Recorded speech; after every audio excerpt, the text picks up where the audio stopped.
Hey guys, in this video I'm gonna show you some different fun ways that you can make scrunchies, but I guess kind of to embellish them. I don't know what the right word is, but yeah, that's what this video is gonna be about. If you're new to my channel, hi, welcome. Hope you like the videos and stuff that I do. Just give this video a thumbs up and subscribe. Also, if you want to get notified when I post, you can click the bell. Okay, so we have a few scrunchies. Don't judge the first one, okay? It's one of my favorite scrunchies, I guess, that I've made, but even that I wear. And it's really big. I made it super big by accident. And then I just sewed with normal sewing thread, normal sewing thread. I sewed little hearts on. I'll show how to do that.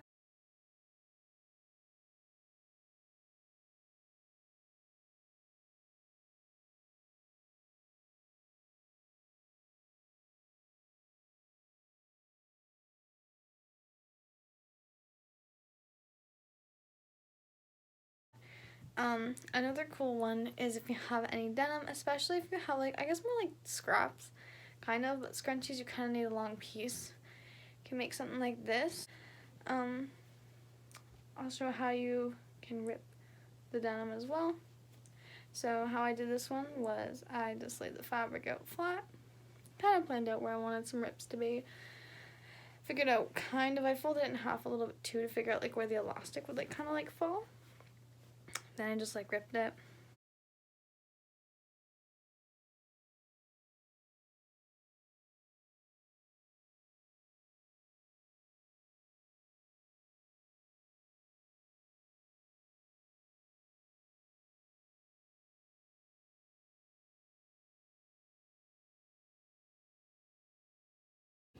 And if this was your actual piece of fabric and a scrap like I did, then you would just repeat it, space them out a little bit. I might have cut too big, as you can see here, of a rip for a scrunchie, maybe not. Well, actually in comparison it's not bad, but that just kind of gives you an idea.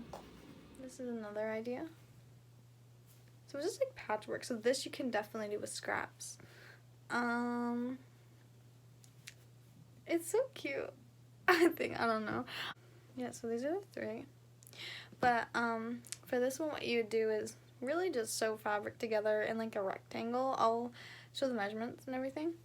Yeah, and then you would just make it a normal scrunchie. So just sew all the pieces that you want. It doesn't have to, you could do more random, just whatever. Just sew pieces of fabric into a rectangle to make a scrunchie. All three of these actually, I hand sewed. I use elastics like these in them, just because that's what I had at the time. I didn't have straight elastic, so straight elastic is probably better though, that way it won't break.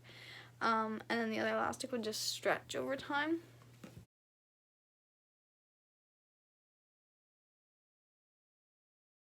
Okay, so you would sew it something, or it should look something like this. Obviously, I need to make mine longer.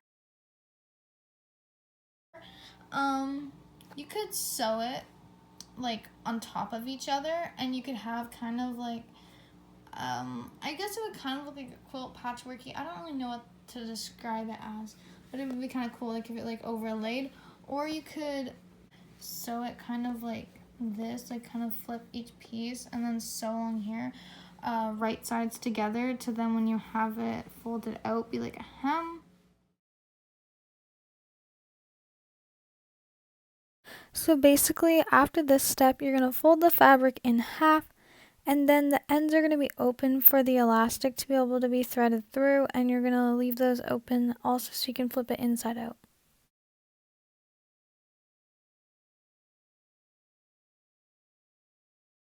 You're going to do a zigzag stitch and just make sure the elastic's not twisted. Also, you can tuck one side into the other and fold over the raw edge before you do the ladder stitch. Make sure the fabric's not twisted and sew together with the ladder stitch. So basically what you're going to do is you're going to kind of go, I don't know how to explain it, but I'm going to have an image in the description. It's kind of like a diagram. So you're going to go up, and then you're gonna go, I guess, down, kind of like a ladder. Sorry, I'm bad at explaining this, but yeah, I'll put the diagram that I looked off in the description below for you to check out.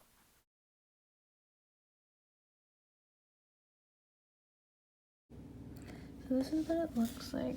I'm not sure I'm really the best at the ladder stitch or even maybe doing it right, but yeah. So yeah, mine's super scrunched up. So the longer you cut the fabric, the more scrunched up it'll be.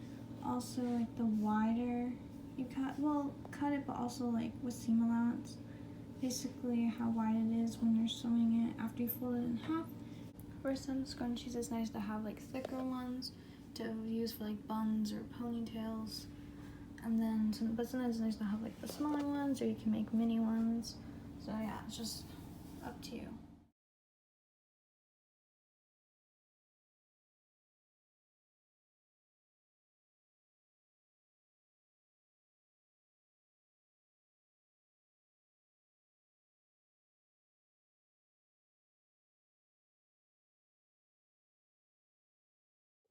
Thank you so much for watching this video. I hope you found it helpful and entertaining. I think I'll put some other videos that I've done on the screen.